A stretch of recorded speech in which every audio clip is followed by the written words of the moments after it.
কবিতা প্রভাত উৎসব কবিগুরু রবীন্দ্রনাথ ঠাকুর রচিত একটি সুন্দর কবিতা।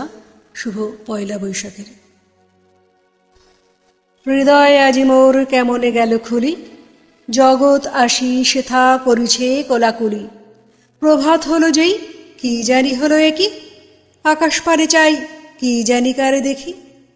পুরব মেঘমুখে পড়েছে রবিরেখা, অরুণ রথচূড়া আধে কি যায় দেখা। তরুণ আলো দেখে পাখির কলরব, মধুর আহা কিবা মধুর মধুসব। আকাশ এসো এসো ডাকিছ হুজি ভাই, গেছি তো তরি বুকে আমি তো হে তারাই। প্রভাত আলো সাথে ছড়ায় প্রাণ মোর, আমার প্রাণ দিয়ে ভরিব প্রাণ তোর।